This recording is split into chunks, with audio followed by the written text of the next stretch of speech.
Sir यही कही गएगा जो अभी हल्का बंदियों की फहरिस्त आई है, इस पर सवाल उठा दिए उनकी जानिब से, एक बार फिर जमात इस्लामी की जानिब से उन्होंने कहा जी कि हम मुतमईन नहीं हैं। आप किस तरह से देख रहे हैं, आप मुतमईन नहीं जो इब्तदाई हल्का बंदियों की फहरिस्त आई है? देखिए, मैं समझता बड़ी खुशाइन बात है कि डिजिटल सेंसस के इनेकाद के बाद जो जिम्मेदारी इलेक्शन कमीशन ऑफ पाकिस्तान को दी गई थी डिलिमिटेशन के हवाले से, और इब्तदाई तौर पर उन्होंने 4 महीने मांगा था तमाम चीज़ों को मुकम्मल करने पे। ताम एमकेएम पाकिस्तान की हमेशा ख्वाहिश थी, अपनी प्रेस कॉन्फ्रेंस में भी, मुख्तलिफ टीवी टॉक से भी और अपने बयानात में भी हमने अपील की थी इलेक्शन कमीशन ऑफ पाकिस्तान से कि वो 4 महीने के बजाय अपने टाइम लिमिट को थोड़ा नीचे की तरफ लेकर आए और 8 घंटे काम करने के 16-16 घंटे काम करें। मैं समझता हूँ इलेक्शन कमीशन ऑफ पाकिस्तान ने अच्छा फैसला किया था, और जिसे कहते हैं कि गालिबन 30 नवंबर लास्ट डेट दे दी है कि तमाम डिलिमिटेशन को फाइनल। ताम इब्तदाई तौर पर जो डिलिमिटेशन की लिस्ट आई है, मैं समझता कि एमकेएम पाकिस्तान मुकम्मल तौर पर इस पर इत्तफाक नहीं करती, और मुख्तलिफ इश्यूज के ऊपर मेरा ख्याल है कि इलेक्शन कमीशन ऑफ पाकिस्तान में हम यकीनन अपने पिटिशन भी दाखिल कर रहे हैं, और पिटिशन और अगर फैसला फिर भी खिलाफ आएगा तो हाई कोर्ट और सुप्रीम कोर्ट का भी ऑप्शन एमकेएम के पास खुला रहेगा। तमाम ये खुशाइन बात है कि उन्होंने वक्त से पहले तमाम चीज़ों को मुकम्मल करने की कोशिश की है, और हमारी क्या ख्वाहिश है, हमारी ख्वाहिश ये कि ये मामला जिन पर आप जाएंगे कोर्ट में, और कोर्ट में जाने का जो प्रोसेस है, अगर ताख़ीर हो जाती है तो इलेक्शन में भी शायद ताख़ीर होगी, इसके बारे में आपने सोचा है? एमकेएम पाकिस्तान से जमहूरियत पसंद सियासी जमात है। हमारी क्या ख्वाहिश है, हमारी ख्वाहिश है कि जो टाइम लिमिट दिया इलेक्शन कमीशन ऑफ पाकिस्तान ने लास्ट वीक ऑफ जनवरी के इलेक्शन के इनेकाद के सिलसिले में, हमारी ख्वाहिश है कि लाजमी तौर पर उसी फ्रेमवर्क के हिसाब से इलेक्शन कराया जाए। लेकिन डेफिनेटली तौर पर मैं समझता हूँ कि एमकेएम का आईनी जमहूरी हक है कि इलेक्शन कमीशन ऑफ पाकिस्तान में जो पिटिशन दाखिल करेगी, हम समझते हैं कि यकीनन मेरिट पे फैसला होगा। लेकिन न सिर्फ ये कि एमकेएम बल्कि दूसरी सियासी पार्टी को भी हक होता है, बट आपके बिल में मेरे बिल में कि उनका भी एक टाइम फ्रेम होता है, 2 दिन का या 4 दिन में उसका फैसला करना होता है। अमीन लाख साहब, आपने ये जो हल्के हैं इनमें 20-21 हल्के जो बन गए, इनमें से आप क्या देख रहे हैं कि कौन कौन से हल्के ऐसे हैं जहाँ पर आप एतराज़ात दायर करेंगे? ये तमाम हल्कों में एतराज़ात दायर होंगे या कुछ हल्के ऐसे हैं जिन पर एतराज़ात होंगे? आपने कोई अंदाज़ा लगा लिया, होमवर्क किया है क्या? जी देखिए, एमकेएम पाकिस्तान का इलेक्शन सेल है जो 24 घंटे काम करता है, और चाहे वो बाकी कौमी असम्बली का हो, सूबाई असम्बली हो, लोकल गवर्नमेंट का, उसके ऊपर गहरी नज़र इनकी होती है। तो इस हवाले से बिल्कुल हमारा होमवर्क जारी वो सारी है, और हमने अपने इलेक्शन सेल को गालिबन अगले 3 दिन का डेडलाइन दी है। ताहम हमने इब्तदाई तौर पर चंद हल्कों की तरफ नजर दौड़ाई है, और हमने देखा है कि उसमें बदतरीन जिसे कहते हैं मैनिपुलेशन किया गया है। हमने देखा सिर्फ कराची नहीं बल्कि हमने देखा कि हैदराबाद के सूबाई असम्बली की एक सीट पे मैनिपुलेशन नजर आती है। इसी तरीके से मीरपुर खास है, नवाबशाह है कि सूबाई असम्बली की सीट है, सक्कर की सीट है, इसके ऊपर भी मैनिपुलेशन आइडेंटिफाई करेंगे, हल्के आइडेंटिफाई करेंगे आप, वो हमें समझ जाए। मुझे पीएस नंबर तो याद नहीं, लेकिन मैंने आपको बताया कि हैदराबाद की जो सीट लतीफाबाद के साथ टच करती है उसके ऊपर भी हम एतराज करेंगे। इसी तरीके से मीरपुर खास की सीट है, इसी तरह से नवाबशाह की सीट है। कराची में कौन से हल्के हैं जहाँ पर आपको इतराज़ात? यस, अब मैं उसकी तरफ भी आ जाता हूँ। ये कराची में बहुत सारी ऐसी सीटें हैं जिसके ऊपर हमें एतराज़ है। हमें डिस्ट्रिक्ट ईस्ट की 3-4 ऐसे सीटें जिसके ऊपर हमारा एतराज़ मौजूद है।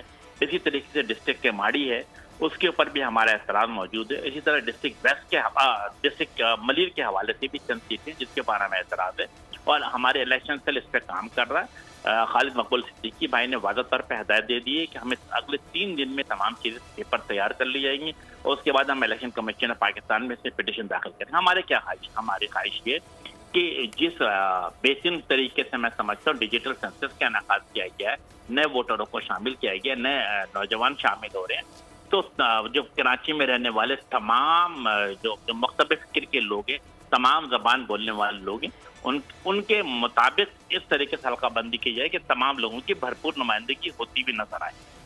अच्छा, ये जो लेवल प्लेइंग फील्ड की शिकायत हो रही हैं, इनके बारे में एक, और दूसरा जो अभी ये कहा जा रहा है, जो वज़ीर-ए-आज़म ने ये कमेंट किया कि साबिक़ वज़ीर-ए-आज़म को इलेक्शन में हिस्सा ना लें तो कोई फ़र्क नहीं पड़ता है, इसके बारे में ज़रा आप बता दें। देखिए नज़ीर लगारी साहब, लेवल प्लेइंग फील्ड के हवाले से एमकेएम का अपना एतराज़ भी है।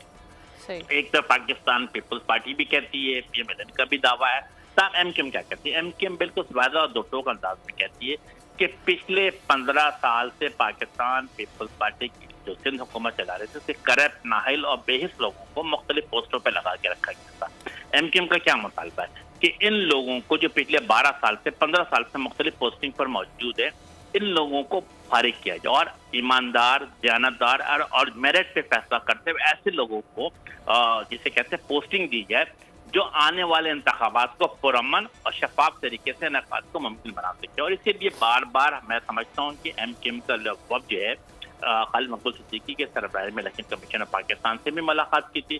फिर हमने आउट ऑफ द वे जाके सिंध के चीफ मिनिस्टर साहब से भी मुलाकात की और उनसे भी रिक्वेस्ट किया कि जो लोग पिछले जो appointee of the Pakistan Peoples Party हैं और जिन लोगों को एक करप्शन की बुनियाद पे मुख्तलिफ द्वार से लगा के रखा गया था, इन नाअहल लोगों को हटा करके अहल लोगों को लगाया गया। और ये हमारा मुतालबा है ताकि के नजर आए कि तमाम सियासी पार्टी को इवन प्लेइंग फील्ड दी जाए।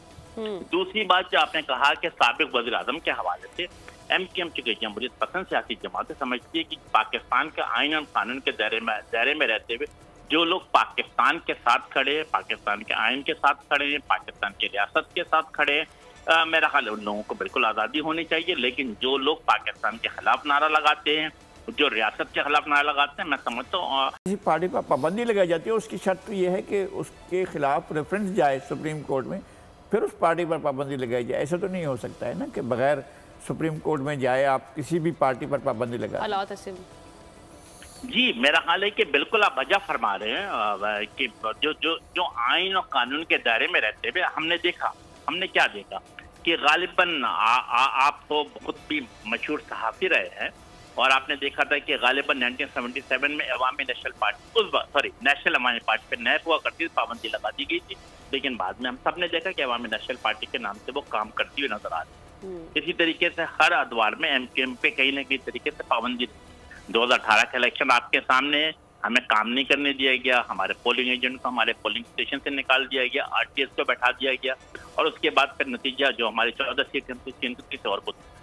हम ये कहते हैं कि जमहूरी तरीक़ेकार होना चाहिए। जमहूरी तरीक़ेकार के मुताबिक अवाम जिसको भी फैसला करती है, जिसके भी हक में ज़्यादा बैलेट बॉक्स से बैलेट बरामद होता है, उस सियासी पार्टी को, उस अराकन कौमी असम्बली को कौमी असम्बली में होना चाहिए, उस सियासी पार्टी को हुकूमत बनाने का मौका मिलना चाहिए।